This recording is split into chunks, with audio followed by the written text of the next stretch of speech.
Switzerland में प्रत्यक्ष लोकतांत्रिक व्यवस्था के साधनों का अध्ययन करने के उपरांत अब हम स्विट्जरलैंड में प्रत्यक्ष लोकतांत्रिक व्यवस्था की समीक्षा देखेंगे। प्रत्यक्ष लोकतंत्र का स्विट्जरलैंड में जो सैद्धांतिक पक्ष है, उस पक्ष में सबसे पहली बात है कि लोकतंत्र का शुद्ध रूप जो ये मांग करता है कि प्रत्येक व्यक्ति की भागीदारी शासन में सुनिश्चित होनी चाहिए। लोकतंत्र प्रत्येक व्यक्ति का शासन है, इसकी पूर्ति जो है वो प्रत्यक्ष लोकतंत्र के रूप में ही संभव है। लोकतंत्र की वास्तविक पूर्ति लोकतंत्र के प्रत्यक्ष रूप से ही संभव है, क्योंकि लोकतंत्र जिस एक प्रमुख आधार का जो एक प्रमुख आधार की मांग करता है प्रत्येक व्यक्ति के शासन के रूप में, उसकी पूर्ति प्रत्यक्ष लोकतंत्र से ही संभव है। दूसरा, राजनीतिक प्रभुसत्ता द्वारा कानूनी प्रभुसत्ता का नियंत्रण होना चाहिए। स्विट्जरलैंड में राजनीतिक प्रभुसत्ता है जनता और कानूनी प्रभुसत्ता है संघीय परिषद या संघीय सभा। तो संघीय सभा के कानून निर्माण संबंधी इस प्रयास को या प्रक्रिया को राजनीतिक प्रभुसत्ता यानी जनता के द्वारा नियंत्रित किया जा सकता है, या तो लोक निर्णय के माध्यम से या आरंभक के माध्यम से या लैंड्सजीमेंट्स के माध्यम से। स्विट्जरलैंड की जनता राजनीतिक प्रभुसत्ता का औचित्य सिद्ध करती है या उसकी भागीदारी सुनिश्चित करती है, और इस प्रक्रिया के माध्यम से वो कानूनी प्रभुसत्ता यानी सरकार को नियंत्रित करने का कार्य करती है। इसके अतिरिक्त जो लोक निर्णय है, लोक निर्णय का साधन ऐसा है जो प्रत्यक्ष लोकतंत्र में संघीय सभा या व्यवस्थापिका द्वारा निर्मित कानून यदि दोषपूर्ण है या उनमें किसी प्रकार का कोई गैप या त्रुटि रह गई है, तो उसका उपचार जो है वो लोक निर्णय के माध्यम से किया जा सकता है। आरंभक या कानून निर्माण के लिए पहल करने की जो प्रक्रिया है, इससे लोक कल्याणकारी कानूनों के निर्माण की प्रवृत्ति और प्रक्रिया में जनता का सक्रिय सहयोग, प्रत्यक्ष योगदान सुनिश्चित होता है।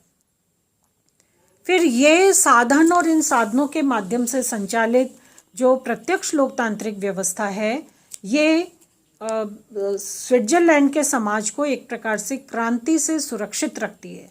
क्रांति से सुरक्षा का आश्वासन है प्रत्यक्ष लोकतंत्र के ये साधन। अनावश्यक अराजकता, अनावश्यक उग्रता, विद्रोह, विरोध स्विट्जरलैंड में इसलिए संभव नहीं है क्योंकि स्विट्जरलैंड में इन सारे कहना चाहिए नकारात्मक प्रभावों को दूर करने की जिम्मेदारी भी जनता की स्वयं की है। अगर किसी प्रकार का गतिरोध है, कोई बाधा है, कोई दोष है, कोई भ्रष्ट या गलत नीति से निर्मित कोई नीति या निर्देश या कानून है, तो उनको किसी भी स्तर पर चेक करने का कार्य जनता कर सकती है। तो इस आधार पर क्रांति की, उग्रता की कोई संभावना नहीं होती। इसके अतिरिक्त कानून जो बनके अंतिम रूप में सामने आता है, उनका पालन बहुत निष्ठा से किया जाता है, क्योंकि वस्तुतः वे कानून स्वयं जनता द्वारा ही निर्णित हैं, स्वयं जनता के द्वारा ही उसका पालन बहुत व्यवहारिक और ऐच्छिक अनुपालना के आधार पर किया जाता है। इसके अतिरिक्त राजनीतिक और प्रशासनिक कार्यों में प्रत्यक्ष लोकतंत्र के उपागमों से नागरिक चेतना में वृद्धि होती है। ऐसा नहीं है कि 5 साल में 4 साल में वोट डाल करके राजनीति की तरफ से साधारण जनता जो है वो बिल्कुल उदासीन हो जाए, बल्कि साधारण जनता एक जिम्मेदार नागरिक के रूप में राजनीतिक गतिविधियों से हमेशा हर स्तर पर कनेक्टेड रहती है, जुड़ी रहती है, और इस आधार पर सक्रियता, दायित्व के प्रति चेतना नागरिकों में उत्पन्न होती है। फिर सामान्यतः अप्रत्यक्ष लोकतंत्र में राजनीतिक दलों के द्वारा राजनीतिक उठापटक या राजनीतिक व्यवस्था का निर्धारण या राजनीतिक प्रक्रिया का निर्धारण किया और संचालन किया जाता है। तो दलीय राजनीति का कुप्रभाव जो है वो भी राजनीति को नकारात्मक रूप में प्रेरित करता है। स्विट्जरलैंड में इसकी गुंजाइश नहीं है, क्योंकि जनता स्वयं इस प्रकार की गतिविधियों का निर्धारण और उसकी सक्रियता में प्रत्यक्षतः भाग लेती है, तो दलीय राजनीति का जो कुप्रभाव है उसको पनपने की गुंजाइश और अवसर प्राप्त नहीं होता। जनता और प्रतिनिधियों के मध्य भी दूरी नहीं होती, बल्कि लगातार संपर्क और निकटता बनी रहती है। तो जनता की आवश्यकता से सरकार पूरी तरह परिचित होती है और सरकार के संसाधन और उसके स्रोत और क्षमता से जनता पूरी तरह से परिचित होती है। तो जनता और प्रतिनिधियों के बीच लगातार निकट संपर्क बना रहता है, किसी प्रकार की दूरी नहीं होती। इसके अतिरिक्त उग्रता के रूप में, चाहे वो पूंजीवाद है या अन्य वैचारिक और सैद्धांतिक आधार हैं, उन सबके पनपने की भी गुंजाइश नहीं होती।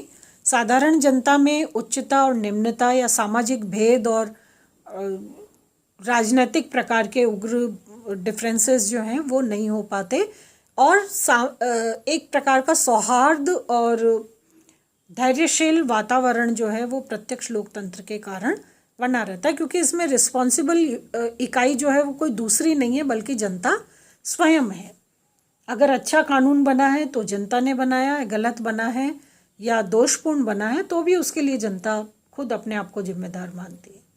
और यदि जनता जिम्मेदार नहीं है, वो कानून किसी दूसरे स्तर पर गलत रूप में पारित हो गया है, तो जनता उसको किसी भी स्तर पर नियंत्रित करने का या उसमें संशोधन करने का अधिकार भी रखती है। संघ शासन में भी इस प्रत्यक्ष लोकतंत्र के कारण न्यायिक पुनरावलोकन की ज़्यादा ठोस आवश्यकता नहीं होती, क्योंकि जो कार्य अन्य व्यवस्थाओं में न्यायिक पुनरावलोकन के माध्यम से सर्वोच्च न्यायालय के द्वारा किया जाता है, वो कार्य स्विट्जरलैंड में जनता के द्वारा स्वयं आरंभक के माध्यम से या लोक निर्णय के माध्यम से या लैंड्सजिमेंट्स और जनसभाओं के माध्यम से जनता स्वयं करती है। प्रत्यक्ष लोकतंत्र के अगर ऐसा सैद्धांतिक रूप में देखने पे ये जाहिर होता है कि लोकतंत्र के इस रूप और इस प्रक्रिया का कोई दूसरा आधार या कोई दूसरा विकल्प है ही नहीं, जहां जनता स्वयं प्रत्यक्ष रूप से समस्त राजनैतिक, प्रशासनिक, सरकारी गतिविधियों में भाग लेती है, सक्रिय रहती है। लेकिन इसके कुछ दोष भी हैं। पहला दोष तो ये है कि जनता कानून निर्माण की प्रक्रिया में भाग लेती है, लेकिन क्योंकि जनता अपनी योग्यता और श्रेष्ठता सिर्फ कानून निर्माण के क्षेत्र से ही संबंधित रखेगी, इस बात की कोई निश्चितता नहीं होती। जनता अपनी अयोग्यता के कारण श्रेष्ठ कानूनों का निर्माण करने में सक्षम नहीं होती, क्योंकि राजनीति जैसे विषय में समस्त जनता की पूरी तरह से रुचि होगी, ये कहना उचित नहीं है। तो ऐसी स्थिति में कानून का जो स्तर है वो हल्का हो जाता है, कानून के स्तर में गिरावट आती है। दूसरी बात, जनता एक तो अविशेषज्ञ होती है कानून के नज़रिए से। दूसरी बात कि जनता मूलतः अनुदारवादी होती है, किसी तरह का विशेष परिवर्तन व्यवस्थाओं में बहुत ज़्यादा पसंद नहीं करती, इसलिए प्रगतिशील प्रकार के कानूनों का निर्माण नहीं हो पाता, बल्कि अनुदारवादी आधार पर परंपरागत ढर्रा या परंपरागत व्यवस्था जो है उसे नियमित करने की प्रवृत्ति साधारण जनता में देखी जाती है। तीसरा दोष ये उत्पन्न होता है कि आर्थिक भार को बढ़ाने वाले जो प्रगतिशील कानून है उनको भी जनता स्वीकार नहीं करती। पहली बात तो वो आरंभक के माध्यम से उनका निर्माण नहीं करती ऐसे कानूनों का, क्योंकि उनका दृष्टिकोण जनता का अनुदारवादी है। अगर संघीय सभा या अन्य इकाई के द्वारा प्रगतिशील कानून बनाने का प्रारूप रखा भी जाता है तो उनमें होने वाले आर्थिक भार को ध्यान में रखते हुए जनता जो है वो उसे स्वीकार नहीं करती, लोक निर्णय के माध्यम से उसके विरुद्ध मतदान कर सकती है। तो उससे भी फिर प्रगतिशील प्रकार के कानूनों का निर्माण बाधित होता है। कानून निर्माण में जनता की उपेक्षा होती है, अविशेषज्ञता होती है, अनुत्तरदायित्वपूर्ण उसका नज़रिया होता है जनता का, राजनीति में कानून निर्माण का विषय जो है वो जनता के लिए बहुत रुचिकर नहीं होता। तो ऐसी स्थिति में फिर भी जनता ही अगर कानून बनाएगी तो वो निश्चित रूप से श्रेष्ठ प्रकार का कानून निर्माण नहीं हो सकता। और यही कारण है कि विधायी क्षेत्र में एक बहुत बड़ा नुकसान जनता की अनभिज्ञता के कारण, उसकी अकार्यकुशलता के कारण या जनता के अनुदारवादी रवैये के कारण, प्रगतिशील कानूनों और नीतियों का विरोधी रवैया अपनाने के कारण नकारात्मक रूप में सामने आता है। इसके अतिरिक्त जैसा सैद्धांतिक रूप में हमने देखा था कि क्रांति से सुरक्षा प्राप्त होती है, लेकिन प्रत्यक्ष लोकतंत्र के ये साधन जिसकी प्रक्रिया में जिस कैलिबर के साथ, जिस क्षमता के साथ जनता भाग लेती है, वो इस प्रकार का है कि वो क्रांति से सुरक्षा की गारंटी नहीं दे सकता। क्रांति से प्रत्यक्ष लोकतंत्र में भी क्रांति हो सकती है, तो क्रांति से आश्वासन, क्रांति से बचाव का आश्वासन प्रत्यक्ष लोकतंत्र ही देगा, ऐसा हम सैद्धांतिक रूप में चिंतन करके सोच सकते हैं। लेकिन क्रांति के कई आधार हैं, मानसिक, मनोवैज्ञानिक, सामाजिक, आर्थिक, राजनीतिक और अनेक प्रकार के।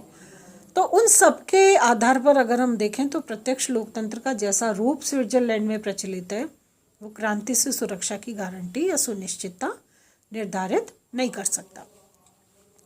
फिर व्यवस्थापिका पर प्रतिकूल प्रभाव पड़ता है, क्योंकि व्यवस्थापिका इतनी मेहनत से जिन कानूनों का निर्माण करती है जनप्रतिनिधि के रूप में, जनता उन्हें लोक निर्णय की प्रक्रिया के माध्यम से रद्द कर सकती है।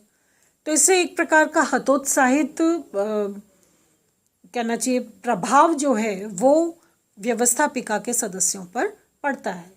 वो अपने कार्य के प्रति उदासीन भी हो सकते हैं, क्योंकि उनके मन में ये भाव आ सकता है कि जनता है सर्वे सर्वा और जनता ही निर्धारित करेगी, तो वो बहुत विशेष प्रयास करके अच्छी नीतियों की तरफ ज़्यादा समय और ज़्यादा ऊर्जा नहीं लगाते।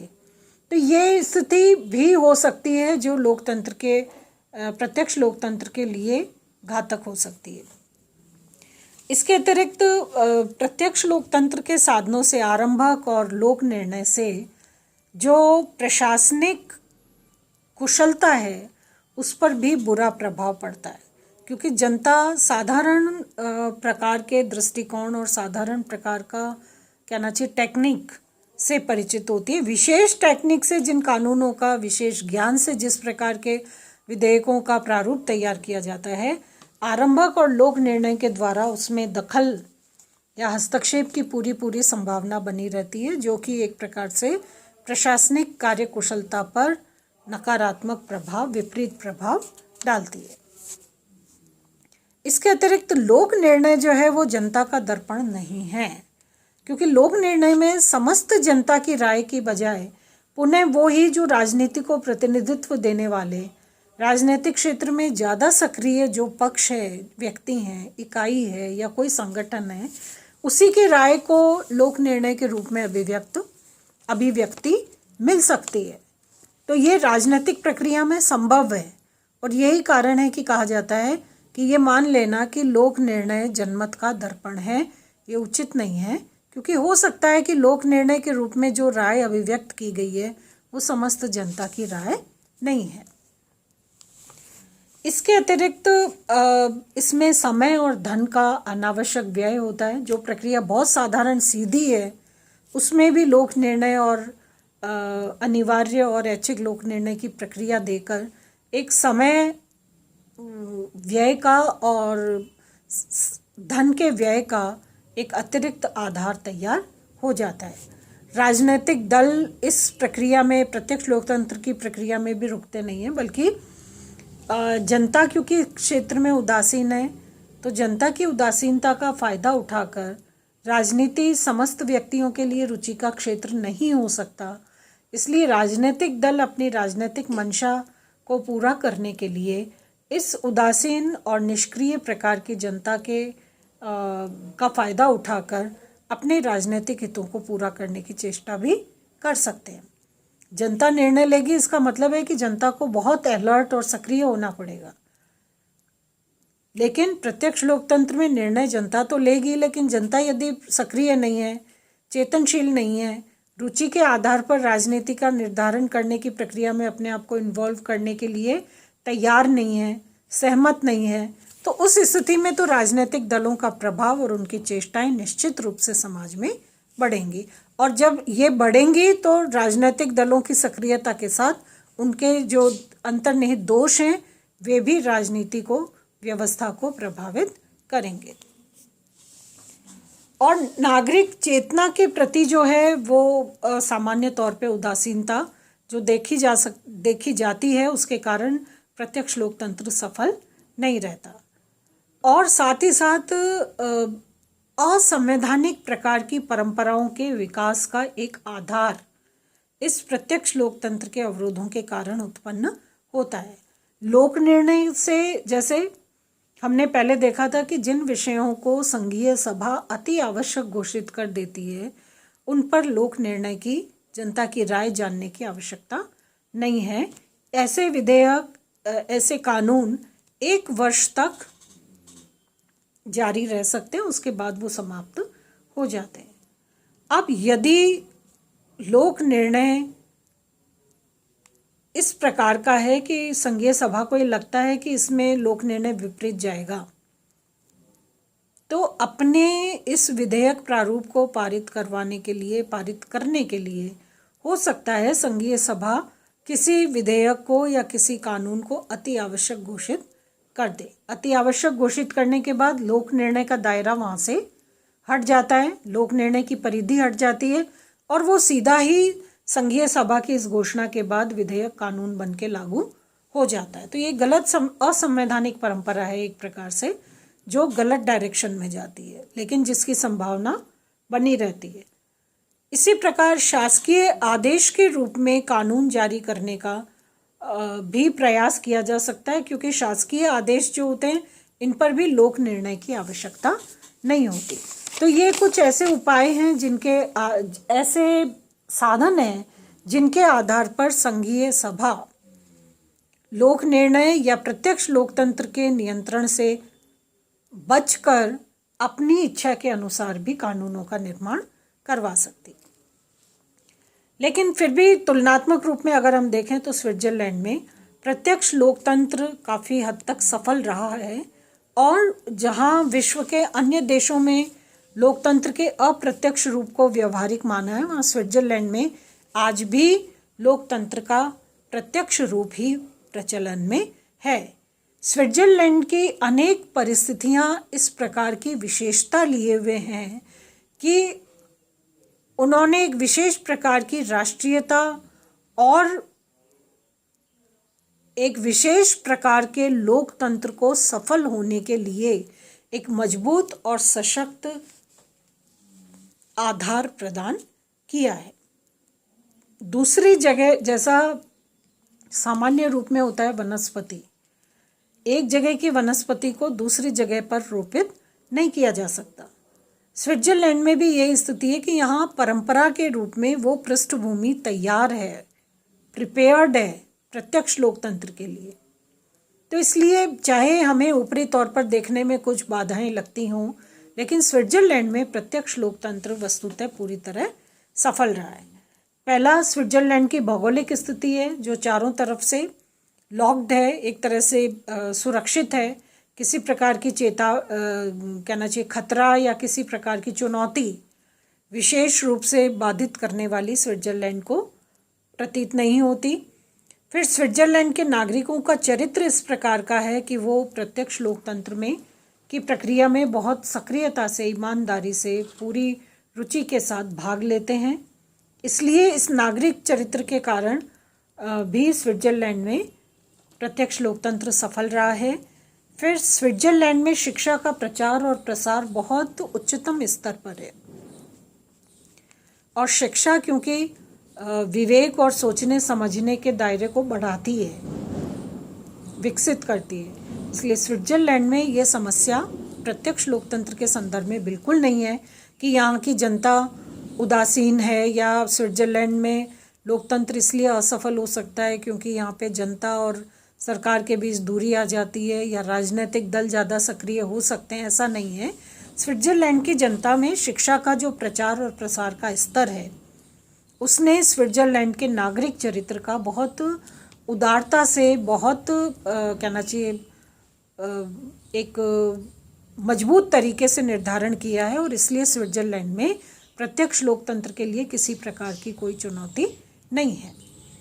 स्विट्ज़रलैंड में प्रेस और प्रचार के जो साधन हैं वो भी स्वतंत्र हैं, और इसलिए स्विट्ज़रलैंड में संचार साधनों की स्वतंत्रता के आधार पर भी सरकार पर नियंत्रण और जनता की भागीदारी बहुत सक्रिय रूप से सुनिश्चित होती है। राजनीतिक दल हैं, लेकिन उग्र दलबंदी का अभाव है।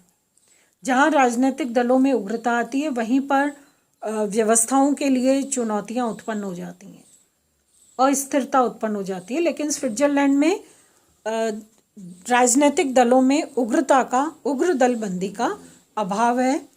सामाजिक रूप में लोकतंत्र है, उच्चता और निम्नता का अंतर नहीं है, बहुत ज़्यादा भेद नहीं है, गैप नहीं है ज़्यादा। जाति और अन्य आधारों पर विभिन्नता में एकता का एटीट्यूड है, और अल्पमत और बहुमत वाली जो भिन्नता और टकराव है वो भी स्विट्ज़रलैंड में बहुत ज़्यादा दृष्टिगोचर नहीं होता। तो इसलिए सामाजिक लोकतंत्र होने के कारण जो परस्पर सौहार्द और सहयोग का भाव है वो बहुत मजबूत है।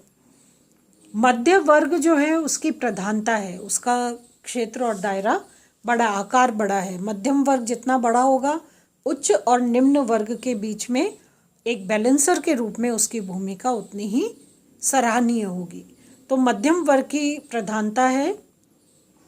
स्थानीय शासन जो है, शासन और प्रशासन बहुत मजबूत है। मतलब प्रशासन केंद्र से लेकर स्थानीय स्तर तक अनेक इकाइयों में इस प्रकार से विभक्त है कि प्रशासन के किसी भी स्तर से जनता कभी भी अछूती या दूर नहीं रहती। अंतर्राष्ट्रीय राजनीति में भी स्विट्ज़रलैंड को बहुत ज़्यादा समस्याओं का सामना नहीं करना पड़ता, क्योंकि स्विट्ज़रलैंड अंतर्राष्ट्रीय स्तर पर स्थायी तटस्थता की नीति का पालन करता है। तो इसलिए अन्य देशों द्वारा साम्राज्यवादी और अन्य राजनैतिक और सामरिक आधार पर स्विट्ज़रलैंड को कोई बहुत विशेष चुनौतियां प्राप्त नहीं होती। लोकतंत्र की जो परंपरा, ऐतिहासिक परंपरा और पृष्ठभूमि है स्विट्ज़रलैंड में, वो इतनी सिंचित है, उसका इस तरह से कहना चाहिए, उसको इस तरह कल्टीवेट किया गया है कि अब उस पृष्ठभूमि में प्रत्यक्ष लोकतंत्र पूरी तरह रच बस गया है। उसको वहाँ से किसी प्रकार की चुनौती या किसी प्रकार की ऐसी समस्या का सामना नहीं करना पड़ता जो कि सैद्धांतिक रूप में अध्ययन के लिए देखी जाती है।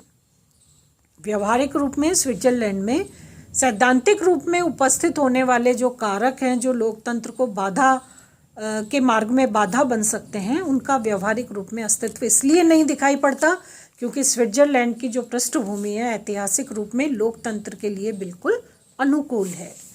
फिर स्विट्ज़रलैंड में कार्यपालिका भी एकल नहीं है, बहुल कार्यपालिका है।